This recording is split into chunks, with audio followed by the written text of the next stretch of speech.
GK से related update पाने के लिए दोस्तों सब्सक्राइब कीजिए मेरा चैनल और इस बेल आइकन को दबाइए सबसे तेज जीके अपडेट देखने के लिए। Hello friends, welcome to crazy GK tricks. तो आप सभी का बहुत बहुत स्वागत है। आज इस वीडियो में दोस्तों हम हिस्ट्री को स्टार्ट करने जा रहे हैं, जिसमें हमने सबसे पहले लिया है मध्यकालीन भारत। फ्रेंड्स, मैं आपको पहले बता देता हूं वीडियो स्टार्ट करने से पहले कि हम हिस्ट्री को किस तरीके से पढ़ेंगे, तो आपको भी आइडिया हो जाएगा कि हम किस सीक्वेंस में हम लेक्चर लेंगे और किस सीक्वेंस में हम पढ़ेंगे। तो चलिए फ्रेंड्स, पहले मैं आपको बता देता हूँ कि हिस्ट्री को अपन किस शेड्यूल के साथ पढ़ेंगे। हिस्ट्री जो है वो 3 पार्ट में डिवाइड है: प्राचीन भारत, मध्यकालीन भारत और आधुनिक भारत, मॉडर्न हिस्ट्री। हम आज जो लेक्चर ले रहे हैं वो मध्यकालीन भारत से ले रहे हैं, मतलब हमने सबसे पहले मध्यकालीन भारत को स्टार्ट करने जा रहे हैं। इस मध्यकालीन भारत के अंदर क्या क्या आता है दोस्तों, मैं आपको बता देता हूं। दिल्ली सल्तनत, मुगल काल और यूरोपियन कंपनियां। तो ये 3 जो पार्ट है, ये तीनों पार्ट मध्यकालीन भारत में हम अच्छे से स्टडी करेंगे, जिनसे क्वेश्चंस बनने के चांसेस होते हैं। मध्यकालीन भारत को हम अच्छे से पूरा कंप्लीट स्टडी कर लेंगे, उसके बाद हम आधुनिक भारत को पढ़ेंगे और फिर हम प्राचीन भारत को पढ़ेंगे। तो सबसे पहले आज का जो वीडियो है वो मध्यकालीन भारत से दिल्ली सल्तनत के ऊपर है। तो हम दिल्ली डायनेस्टी को अच्छे से पढ़ेंगे आज इस वीडियो में, और पढ़ने के बाद उसको हम एक टेस्ट भी लगाएंगे साथ ही साथ, जिससे कि पता चलेगा कि हम कहां तक पहुंच पाए हैं। तो फ्रेंड्स, आप इस वीडियो को पूरा देखिएगा, जिससे कि दिल्ली सल्तनत से अगर आपका क्वेश्चन बनता है एग्जाम में तो आप उसको आसानी से क्रैक कर पाओ। दोस्तों, हम दिल्ली सल्तनत तक कैसे पहुंच गए, उससे पहले की कुछ घटनाएं थी, मैं आपको पहले वो घटना बता देता हूं, फिर हम दिल्ली सल्तनत को स्टार्ट करेंगे। तो उससे पहले सबसे पहले क्या हुआ था कि मध्यकालीन का दौर चल रहा था, तब अरब के कुछ लोगों ने भारत देश पर आक्रमण करा था। उसमें सबसे पहले जो था, मोहम्मद बिन कासिम ने भारत को लूटने का प्रयास करा। फिर मोहम्मद गजनवी ने 17 बार भारत पर आक्रमण करा था। उसके बाद मोहम्मद गौरी आया। इस मोहम्मद गौरी ने लगभग उत्तर भारत पर अपना साम्राज्य स्थापित कर लिया था। इसी मोहम्मद गौरी का जो था अपना गुलाम था कुतुबुद्दीन ऐबक, इसको इसने अपना पूरा साम्राज्य सौंप दिया था, और इस कुतुबुद्दीन ऐबक ने दिल्ली सल्तनत की स्थापना करी थी। तो फ्रेंड्स, ध्यान रखिएगा आप, हम यहाँ तक कैसे पहुंचे ये उसके पहले की छोटी स्टोरी थी। अब मैं आपको पूरा ग्राफिकली और अच्छे से समझाता हूँ डायग्रामेटिकली कि किस तरीके से दिल्ली सल्तनत को हम पढ़ेंगे। चलिए, दिल्ली सल्तनत में हम गुलाम वंश, खिलजी वंश, तुगलक वंश, सैयद वंश और लोधी वंश को हम अच्छे से डिस्कस करेंगे। सबसे पहला हमारा है गुलाम वंश। गुलाम वंश के अंदर काफी राजाओं ने राज करा था। हम मुख्य मुख्य जिनसे क्वेश्चंस बनते हैं उनकी शासनकाल की बात करेंगे। तो सबसे पहले ध्यान रखिएगा, गुलाम वंश के संस्थापक कौन थे? कुतुबुद्दीन ऐबक थे। कुतुबुद्दीन ऐबक ने अपनी राजधानी लाहौर को बनाया हुआ था, और इन्हें दानवीरता के कारण लाख बख्श कहा जाता था। कुतुब मीनार की नींव कुतुबुद्दीन ऐबक ने रखी थी। कुतुबुद्दीन ऐबक ने ही 2.5 दिन के झोपड़े का निर्माण कार्य कराया था। कुतुबुद्दीन ऐबक ने मध्यकाल में सबसे पहले राजस्व प्रथा को चालू करा था। तो ध्यान रखिएगा दोस्तों। इसके बाद इल्तुतमिश आए थे। इल्तुतमिश ने तुर्क के चलगाही और इक्ता प्रणाली चालू करी थी। इक्ता प्रणाली जो है भूमि दान से रिलेटेड है। कुतुब मीनार का निर्माण कार्य पूरा किसने कराया था? इल्तुतमिश ने कराया था। तो ये जनरली क्वेश्चन बनता है, तो आप कंफ्यूज मत होइएगा। इल्तुतमिश के बाद में इन्हीं की बेटी रजिया सुल्तान को शासन दिया गया। रजिया सुल्तान पहली मुस्लिम शासिका थी। तो आप ये क्वेश्चन पूछा था एग्जाम में, तो ध्यान रखिए। रजिया सुल्तान ने अपने शासनकाल में केरा प्रणाली को अपनाया था, मीन्स पर्दा न करना। ये खुले मुंह घूमती थी अपने प्रजा में, तो इस वजह से केरा प्रणाली को इसने अपनाया था। इसका व्यापक पैमाने पर लोगों ने विरोध करा था। रजिया सुल्तान के बाद आया था बलबन। बलबन ने तुर्क ए चलगाही इक्ता प्रणाली दोनों को खत्म कर दिया था, जो कि इल्तुतमिश ने चलाई थी। उसके बाद बलबन एक महाप्रतापी शासक के नाम से जाना जाता था, जिसने हिंदुओं को उच्च पदों पर आसीन करा था। बलबन के ही दरबार में फारसी कवि अमीर खुसरो व अमीर हसन रहा करते थे। अमीर खुसरो जो थे, उनका नाम मोहम्मद हसन था, और तूतिए हिंद के नाम से वो जाने जाते थे। ठीक है फ्रेंड्स, तो ध्यान रखिएगा। बलबन के बाद अंतिम शासक कौन रहे गुलाम वंश के? शंभुद्दीन कैमर्स रहे। तो ये हमारे गुलाम वंश था, जो कि इंपॉर्टेंट था। आपने डायग्रामेटिकली इसको पूरा समझ लिया है, आपको लगता नहीं है मुझे कि कोई कंफ्यूजन होगा। अब हम बढ़ते हैं खिलजी वंश की ओर। खिलजी वंश की स्थापना किसने करी थी दोस्तों? जलालुद्दीन फिरोज खिलजी ने खिलजी वंश की स्थापना करी थी। फिरोज खिलजी ने ही अपने दामाद को सेनापति बनाया हुआ था, जिन्होंने जलालुद्दीन फिरोज खिलजी को मारकर खिलजी वंश का अगला शासक कौन बना था? अलाउद्दीन खिलजी बन गया था। अलाउद्दीन खिलजी मुख्य नियंत्रण प्रणाली चालू करी थी इन्होंने, और सबसे ज्यादा टैक्स वसूला था पूरी दिल्ली डायनेस्टी में। किसने? अलाउद्दीन खिलजी ने। अलाउद्दीन खिलजी ने कुछ चीजों का निर्माण करा था, जैसे अलाई का दरवाजा, सीरी का किला, जमेद खान मस्जिद और हजार खंबा महल का निर्माण किसने कराया था? अलाउद्दीन खिलजी ने ही कराया था। अलाउद्दीन खिलजी के बाद दोस्तों हम बात करते हैं मुबारक खिलजी की। तो मुबारक खिलजी जो थे उन्हें खलीफा के नाम से भी जाना जाता था, और इसके बाद खिलजी वंश का अंतिम शासक कौन हुआ था? खुसरो खां हुआ था। तो दोस्तों ये खिलजी वंश के बारे में इंपॉर्टेंट पॉइंट्स थे, तो आप ध्यान रखिएगा। इसके खिलजी वंश में मैं आपको एक और चीज बता देता हूँ कि भारत देश में गुप्तचर प्रणाली जो थी वो अलाउद्दीन खिलजी के शासनकाल में चालू हुई थी। बाजार में घूमने वाले गुप्तचरों को क्या कहा जाता था? बरीद कहा जाता था। तो फ्रेंड्स अब हम आगे बढ़ते हैं और बात करते हैं तुगलक वंश की। तुगलक वंश 1320 से लेकर 1414 तक तुगलक वंश था। तुगलक वंश की स्थापना किसने करी थी? गयासुद्दीन तुगलक ने करी थी। सेनापति का नाम इनका क्या था? जूना खां था। ये जूना खां ही जो था मोहम्मद बिन तुगलक के नाम से आगे जाना गया। गयासुद्दीन तुगलक के शासनकाल में 29 बार मंगलों ने आक्रमण करा और 29ही बार वो विफल रहे। गयासुद्दीन तुगलक की मृत्यु कैसे हो गई थी? जूना खां ने एक लकड़ी का महल बनाया था। जब वो बंगाल की तरफ आ रहे थे तब वहां पर उनकी लकड़ी के महल में दबकर मृत्यु हो गई थी, और बाद में जूना खां जो कि मोहम्मद बिन तुगलक के नाम से जाना जाता है वो अगला शासक बन गया।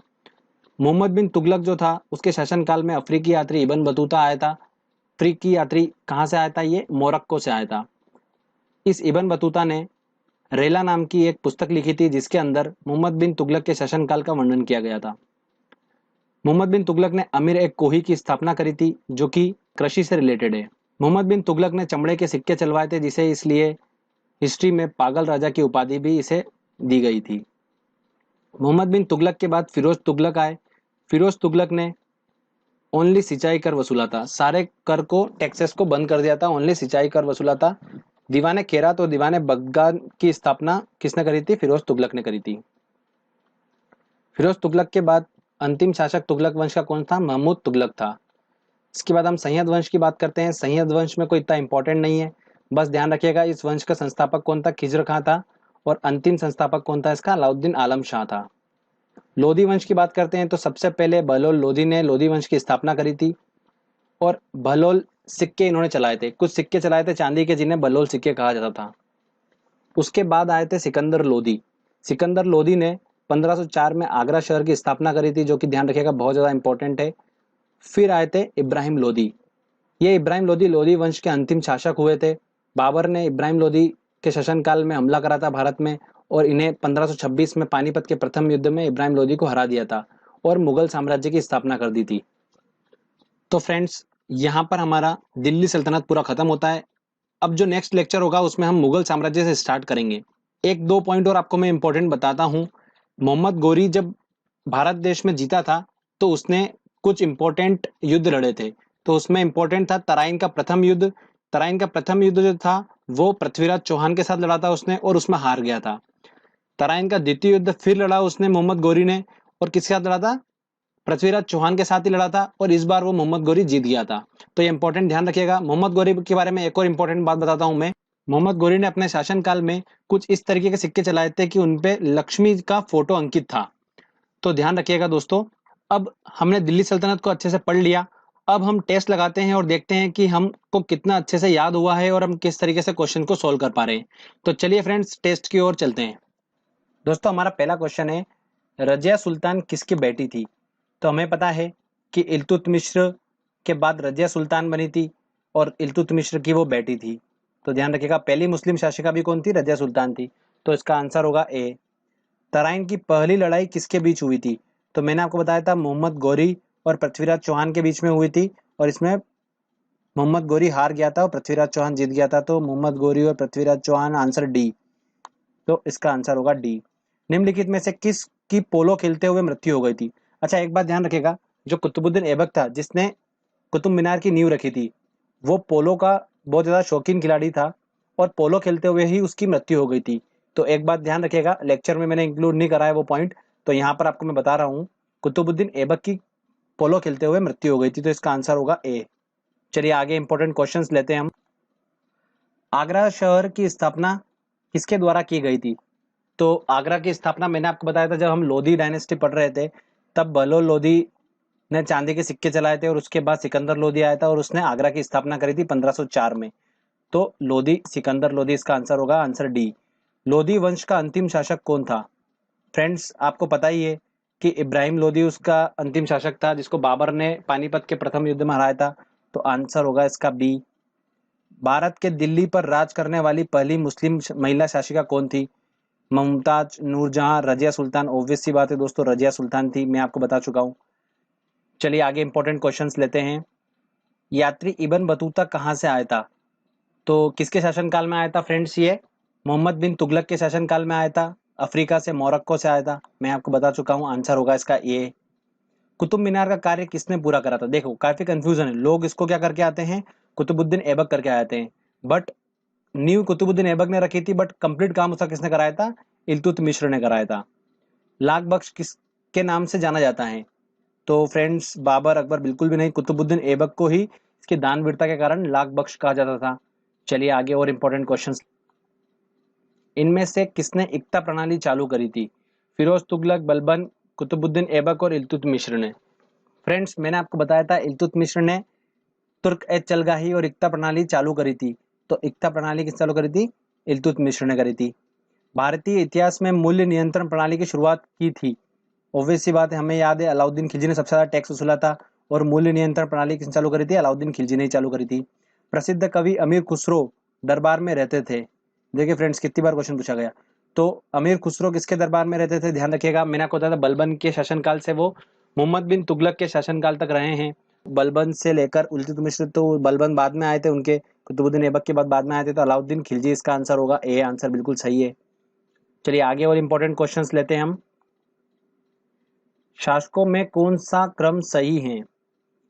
सिकंदर लोधी, इब्राहिम लोधी, बहलोल लोधी। देखिए लोधी वंश की बात हो रही है, तो सबसे पहले बहलोल लोधी ने उस लोधी वंश की स्थापना करी थी। तो बहलोल लोधी, आंसर बी सबसे पहले हमको देख के समझ में आ गया। तो बहलोल लोधी था, फिर सिकंदर लोधी था, फिर इब्राहिम लोधी था, तो आंसर इसका बी होगा। किस मुस्लिम शासक के सिक्कों पर देवी लक्ष्मी की आकृति बनी थी? तो फ्रेंड्स, मैंने आपको बताया था मोहम्मद गोरी के सिक्कों पर उसने लक्ष्मी की आकृति बनाई थी, तो मोहम्मद गोरी। तो इसका आंसर होगा बी फ्रेंड्स। तो देखिए दोस्तों, आसानी से हमने एक छोटे से टाइम में फटाफट हमने लेक्चर देखा और किस तरीके से हमने क्वेश्चंस को सॉल्व कर लिए। तो फ्रेंड्स, ये लेक्चर आपका काफी मदद करेगा एग्जाम से कुछ समय पहले। आप उसको अच्छे से देख लीजिएगा और रिवाइज आपको आराम से हो जाएगा फटाफट। और आने वाले वीडियो में दोस्तों हम मुगल वंश के बारे में बात करेंगे और मुगल के बारे में हम अच्छे से पढ़ेंगे, फिर यूरोपीय कंपनी को हम पढ़ेंगे। तब हमारा मध्यकालीन भारत पूरा कंप्लीट हो जाएगा। फिर मध्यकालीन भारत से अगर क्वेश्चंस बनता है तो हम उसको आसानी से सॉल्व कर लेंगे एग्जाम में। तो फ्रेंड्स, अगर आपको वीडियो अच्छा लगा है, मेहनत अच्छी लगी है, तो प्लीज जल्दी से इस वीडियो को लाइक करिए, दोस्तों को शेयर करिए और इस चैनल को जरूर सब्सक्राइब करिए। Thank you.